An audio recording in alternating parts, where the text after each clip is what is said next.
अस्सलाम वालेकुम। मैं इंजीनियर अली रज़ा और आप यूट्यूब चैनल देख रहे हैं अग्रेरियन टॉक। जैसा कि आप जानते हैं कि हमने एक सीरीज़ स्टार्ट की हुई है, उसमें आपको डिफरेंट किस्म की इंफॉर्मेशन दी जा रही है जो कि एग्रीकल्चर इंजीनियरिंग एग्रीकल्चर से रिलेटेड है, रिलेटिंग टू पाकिस्तान। तो इसमें हमने एक जिक्र किया था इंडस बेसिन इरीगेशन सिस्टम का। तो आज हम देखेंगे कि इंडस बेसिन इरीगेशन सिस्टम है क्या, इसके सेलिएंट फीचर क्या हैं, किन किन कंट्रीज़ में है ये, और इसका कितना एरिया है, कौन कौन से रिवर इसमें से पाकिस्तान के अंदर हैं, और बाकी आगे फिर इसके जो वाटर डिस्प्यूट है पाकिस्तान का, उसके ऊपर कौन कौन सी कमेटी बन चुकी है, कब से कहाँ से लेकर कब तक है, और उसकी फ़ाइनल सेटलमेंट क्या है। तो इसमें सबसे पहले इंडस बेसिन इरीगेशन सिस्टम है। तो इंडस बेसिन इरीगेशन सिस्टम के अगर हम सेलिएंट फीचर देखें तो इसका एरिया तकरीबन 11,38,800 स्क्वायर किलोमीटर है।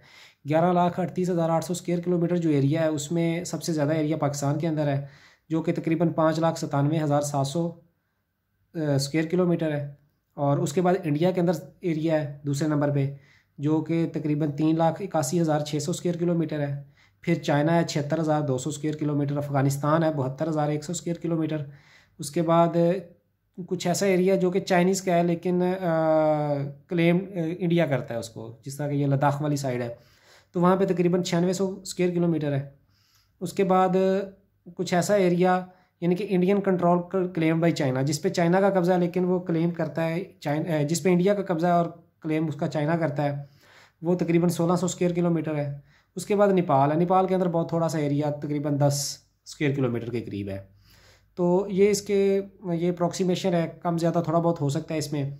तो इसकी परसेंटेज तकरीबन पाकिस्तान में 52.48% है, इंडिया के अंदर 33% है। उसके बाद चाइना इसी तरह, ये यानी कि जिस तरह एरिया कम होता जा रहा है उस तरह परसेंटेज भी उसकी कम होती जा रही है। तो सबसे ज़्यादा एरिया इसका पाकिस्तान के अंदर है।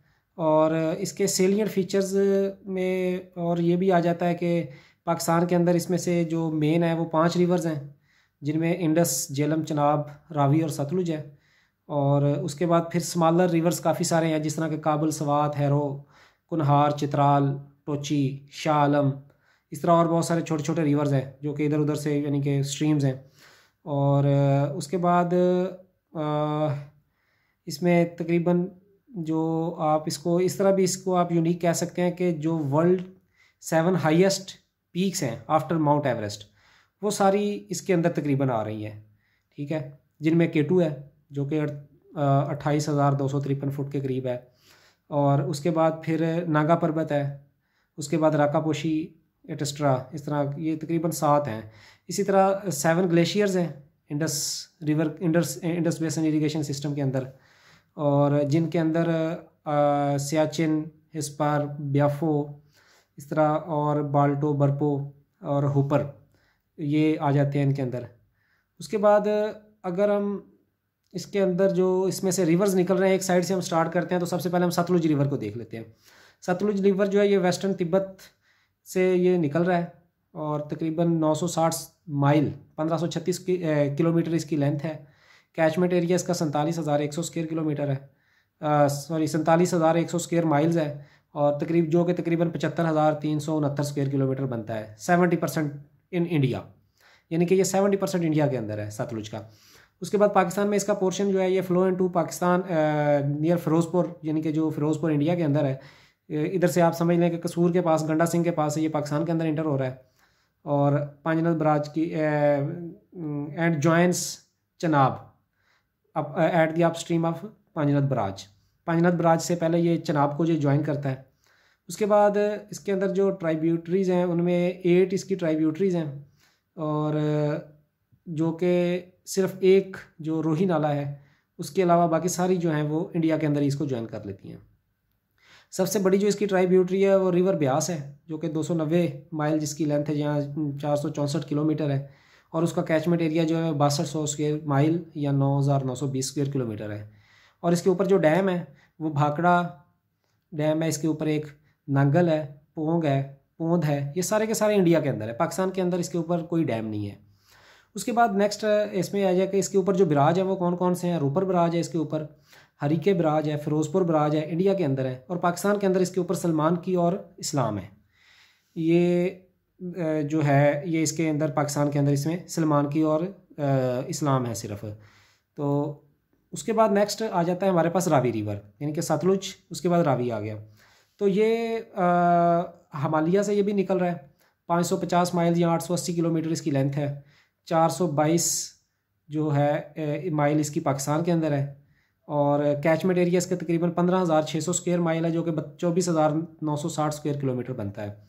पाकिस्तान के अंदर ये जो है ये मधुपुर के करीब ये आके पाकिस्तान में इंटर हो रहा है, और यानी कि ये पाकिस्तान के अंदर तकरीबन यानी कि Madhupur to 20 miles upstream of Shadra, यानी कि वहाँ पे ये इंटर हो रहा है। उसके बाद फिर ट्राइब्यूटरीज जो हैं इसकी, ये 5 मेजर इसकी ट्राइब्यूटरीज हैं, जिनमें उज, बीन, बसंतर और डेग, हडियारा हैं।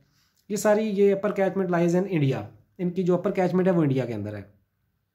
इसकी सबसे बड़ी जो ट्राइब्यूटरी है वो डेग नाला है, और उसका कैचमेंट एरिया तकरीबन 456 स्क्वायर माइल या 730 स्क्वायर किलोमीटर कह लें, और उसकी लेंथ तकरीबन 256 किलोमीटर या 160 माइल है। उसके बाद इसके ऊपर जो बराज है वो मधुपुर है, मधुपुर हेडवर्क इंडिया के अंदर है। बल्लो की और सदनाई जो है ये पाकिस्तान के अंदर है। सदनाई ये तकरीबन अब्दुल हकीम के पास है, और बल्लो की जो है ये डिस्ट्रिक्ट ननकाना साहब यहाँ कसूर होगा, आई थिंक ये एक साइड उसकी ननकाना साहब, एक साइड कसूर है, ठीक है। और इसका जो एनुअल एवरेज फ़्लो है वो 1.47 मिलियन एकड़ फीट है, जिसमें तकरीबन 0.93 खरीफ में और 0.54 रबी में है। और इसके बाद नेक्स्ट हमारे पास है चनाब रिवर। चनाब रिवर जो है ये भी उधर से आ रहा है, इंडिया से। ये चांद्रा और भागा ये जगह है जहाँ से ये आ रहा है, और ये इसकी जो लेंथ है वो तकरीबन 770 माइल या 1232 किलोमीटर है। कैचमेंट एरिया इसका 26,100 स्क्वायर माइल या 41,760 स्क्वायर किलोमीटर है। और पाकिस्तान के में ये हेड मराला से पहले ये पाकिस्तान में इंटर हो रहा है, और उसके बाद ये ट्राइब्यूटरीज़ जो है इसकी वो 12 मेजर ट्राइब्यूटरीज़ हैं, और 6 ईच जो है वो इनमें वो जम्मू एंड कश्मीर में और पाकिस्तान में दोड़ा, दोवड़ा, हलसी, भिम्बर, पलकू और बुद्धि जो join close to the Marala, यानी कि ये मराला के से पहले ये इसमें जो ज्वाइन हो रही हैं। उसके बाद फिर इसकी लार्जेस्ट ट्राइब्यूटरी जो है वो पलकू है, पलकू नाला। वो 75 माइल उसकी लेंथ है, 120 किलोमीटर। कैचमेंट एरिया उसका तकरीबन 793 स्क्वायर माइल है या 1269 स्क्वायर किलोमीटर है। इसके ऊपर जो डैम्स हैं वो सलाल और बगलियार है। ये मोस्टली क्वेश्चन पूछा जाता है कि Baglihar dam is located on, तो ये चनाब रिवर के ऊपर लोकेट करता है, और सलाल डैम जो है ये भी चनाब के ऊपर है, और ये दोनों इंडिया के अंदर हैं। इसके ऊपर जो इसके ऊपर बराज हैं उनमें मराला, खानकी, कादराबाद, तरीमू और पांजनाद, ये सारे पंजाब पाकिस्तान के अंदर हैं। मराला सबसे पहले है, उसके बाद ये सियालकोट के पास है, खानकी गुजरांवाला के पास, कादराबाद ये हाफजाबाद में आ जाएगा, तरीमू जो है ये झंग में आएगा, और पांजनाद फिर आगे जाके मेरे ख्याल में ये कुछ डिस्ट्रिक्ट मेरे ख्याल बहावलपुर के करीब करके ये कहीं बनेगा, ठीक है। पांजनाद से पहले इसको सतलुज भी ज्वाइन कर लेता है, और तरीमू के पास ये 3 दरिया ये यानी कि जेलम भी इसमें ये आ रहा है, और चनाब भी है, और रावी भी वहाँ पे करके कहीं ज्वाइन कर रहे हैं इनको। उसके बाद फिर आ जाता है जेलम रिवर। ये कश्मीर वैली से ओरिजिनेट हो रहा है, और अनंतनाग उसके पास है, ये 54 किलोमीटर ईस्ट ऑफ अनंतनाग, और 510 माइल या 816 किलोमीटर इसकी लेंथ है। कैचमेंट एरिया इसका 24,500 स्क्वायर माइल है, जिसको आप 39,200 स्क्वायर किलोमीटर भी कह सकते हैं। और इसके ऊपर जो पाकिस्तान में इसका पोर्शन है, ये मंगला डैम इसके ऊपर लोकेट करता है, ठीक है। और ये इसकी 10 मेजर ट्राइब्यूटरीज़ हैं, जिनमें आ जाता है आपके पास, इनमें नीलम, किशन गंगा, कुनहार, पूंछ, कांची, ये मशहूर है। उसके बाद इसकी जो सबसे लार्जेस्ट ट्राइब्यूटरी है वो किशन गंगा है, जिसकी लेंथ 264 किलोमीटर या 165 माइल्स है। कैचमेंट एरिया उसका 2480 स्क्वायर माइल है या 3968 3968 स्क्वायर किलोमीटर बन जाता है। इसके ऊपर जो बराजेज हैं वो जो डैम है वो मंगला डैम है, और जो बराज है वो इसके ऊपर रसूल बराज है। सिर्फ एक बराज है इसके ऊपर जो कि रसूल बराज है, और दूसरा इसके ऊपर मंगला डैम है।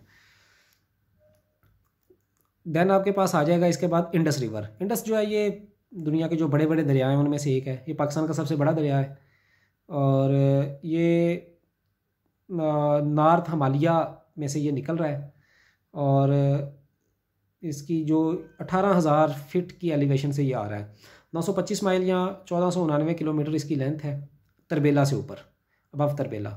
कैचमेंट एरिया इसका तकरीबन 1,80,000 स्क्वायर माइल है, या इसको आप 2,88,000 स्क्वायर किलोमीटर बोल सकते हैं।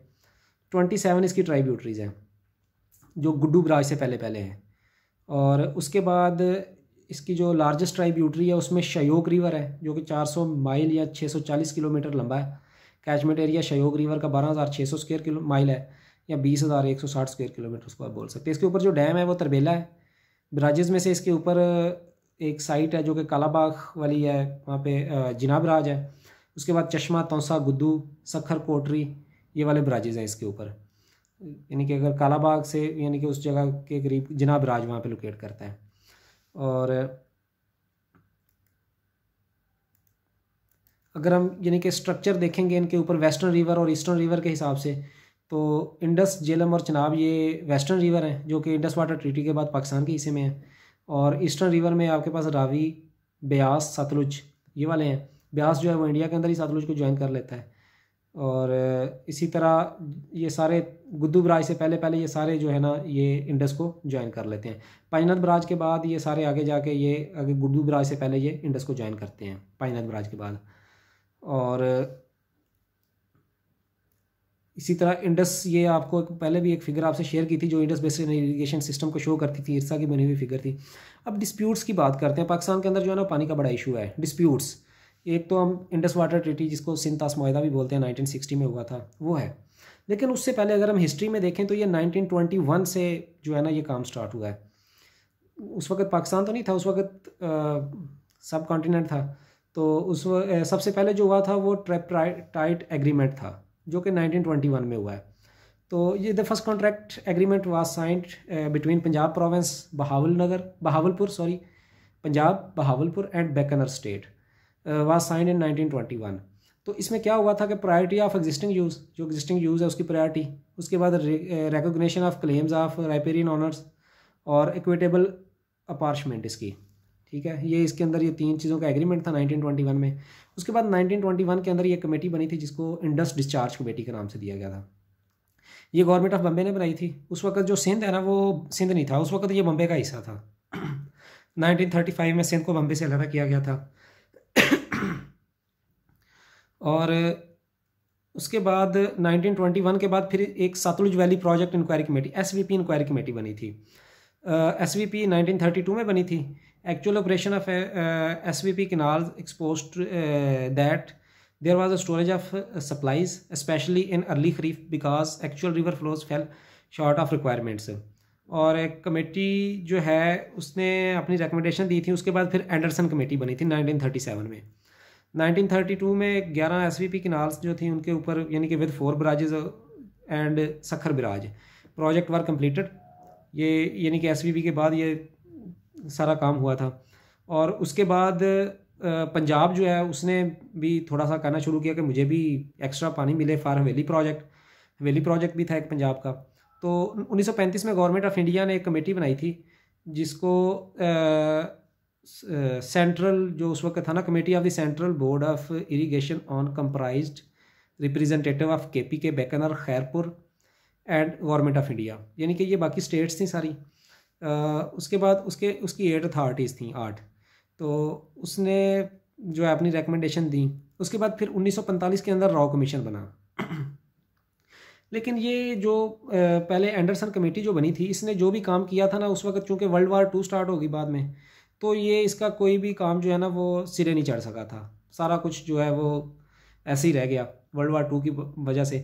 और इसकी जो रिकमेंडेशंस थी उनमें कंस्ट्रक्शन ऑफ कालाबाग बराज और थल कैनाल भी था जिसको 1939 में स्टार्ट भी किया गया। But due to outbreak of world war 2 it was not commission till January 1947। 1947 तक इसके ऊपर कुछ भी नहीं हो सका। बाद में रॉ कमीशन बना 1945 के अंदर। After the implementation of government of India act 1935 the development of water becomes provincial matter, यानी कि 1935 में जो पानी की जो डेवलपमेंट थी उन्होंने सूबों को इख्तियार दे दिया कि ये सूबे जाने और उनका काम जाने।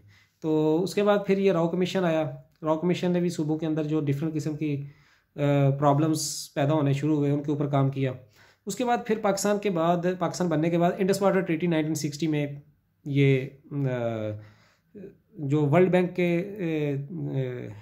ने पाकिस्तान और इंडिया के दरमियान एग्रीमेंट करवाया, इंडस वाटर ट्रीटी था। उसके तहत ये पाकिस्तान के 3 दरिया जो 3 रावी, सतलुज और ब्यास, ये इंडिया को चले गए और बाकी जो 3 है वो पाकिस्तान के पास है। उसके बाद फिर 1968 में अख्तर हुसैन कमेटी बनी, और अख्तर हुसैन कमेटी जो है ये गवर्नमेंट ऑफ वेस्ट पाकिस्तान और गवर्नमेंट ऑफ वेस्ट पाकिस्तान की थी उस वक्त, चूँकि अभी 1 यूनिट और 2 यूनिट था। Water allocation and rates committee were constituted by the government of West Pakistan in May 1968। It was called Akhtar Hussain committee, यानी कि अख्तर हुसैन उसको हेड कर रहा था, उसके नाम से उसको अख्तर हुसैन कमेटी रखा। तो उसका काम क्या था, उन्होंने review of barrage water allocation, reservoir release pattern, draw down level, ये उन्होंने किया। However, the committee submitted the report on 30 June 1970. One unit was dissolved, splitting West Pakistan into 4 provinces, and this report could not attain any attention. इस report को कुछ भी इसके ऊपर काम नहीं हो सका। उसके बाद 1970 से 71 में जस्टिस फजल अकबर कमेटी बनी थी। Government of West Pakistan set up a committee on October 15, 1970, chaired by the former justice Fazal Akbar of the Supreme Court of Pakistan. The committee was recommended almost allotment of water allocation, और कमेटी ने अपनी report submit कर दी 1971 में। No decision was taken on the report. और उसके बाद फिर 1977 में चीफ जस्टिस कमीशन एक बनाया गया। Government of Pakistan in 1977 established a commission to observe the issues of water apportionment. The commission contained all chief justice of 4 provincial high courts and was chaired by the chief justice of Supreme Court. इसी वजह से इसको chief justice commission कहा गया है। तो उसके बाद इन्होंने इट्स रिपोर्ट हुआ remain pending with the government till the water apportionment accord that came into effect in 1991। उसके बाद फिर हलीम कमीशन बना 1983 में। This commission conducted the hearing of the case with an limited framework and submitted the report to the president of Pakistan in the end of April 1983। The issue of water distribution could not be resolved and provinces received irrigation supplies through ad hoc distribution of Indus water notified by federal government for each period season of the year. उसके बाद फिर water apportionment accord 1991 में हुआ। The government of Pakistan इसने यानी कि 16 मार्च 1991 में ये वाटर पार्चमेंट अकॉर्ड आया। It was approved by the council of common interest on March 21, 1991। According to water parchment accord, share of each province both for Kharif and Rabi allocation balance supplies was allocated in MF million acre feet में इन्होंने ये सारा बता दिया। The main clause of water parchment accord was उसने क्या किया कि जितने भी पुराने एग्रीमेंट थे सारे को सुपरसीड कर दिया है। उसके बाद इसमें पाकिस्तान का जो पंजाब है उसका 37.07 खरीफ के अंदर है और 18.87 जो है वाटर शेयर वो रबी के अंदर है। टोटल तकरीबन 55.94 मिलियन एकड़ फीट है, जो कि 37% है। 37% ही पंजाब का है, 37% ही सिंध का है। और उसके बाद फिर KPK का 14% है, फिर जो बलूचिस्तान है उसका 12% है। ठीक है, तो ये चारों सूबे हैं। इसी तरह दरमियान में कोई सिवल किनाल्स वगैरह भी हैं, लेकिन उनका पानी तो है, लेकिन उनकी परसेंटेज के बारे में यानी कि वो टाइम टू टाइम एडजस्ट होती है। तो ये टोटल था, यानी कि पानी का इशू ये 1921 में स्टार्ट हुआ 1921 में, और 1991 में आके जो इसका सोल्यूशन है वो अभी तक स्टिल वही सोल्यूशन चल रहा है, लेकिन अभी भी प्रॉब्लम्स हैं। सूबों के अंदर प्रॉब्लम्स चलते हैं। हर सूबा कोई सूबा क्लेम करता है कि जी मेरा पानी जो है वो पंजाब रोक रहा है, पंजाब कहता है नहीं मैं नहीं रोक रहा, कोई और रोक रहा है, मैं पूरा पानी दे रहा हूँ, अपना सिर्फ शेयर यूज़ कर रहा हूँ। बलूचिस्तान क्लेम करता है जी मुझे पानी कम मिल रहा है। ठीक है, तो ये इनको यानी कि ये डिस्प्यूट हैं कुछ इसमें, यानी कि ये कुछ ऐसी चीज़ें हैं जो कि डिबेट के थ्रू ही इन सॉल्व हो सकती हैं। जिस तरह के कालाबाग जो डैम है उसका इशू चल रहा है, और इसी तरह अब ये इसमें जो देखने वाली चीज़ें हैं कि आप देख लें कि कौन से डैम कौन से बराज के ऊपर है, कौन सा डैम कौन से रिवर के ऊपर है और कौन सा बराज कौन से रिवर के ऊपर है।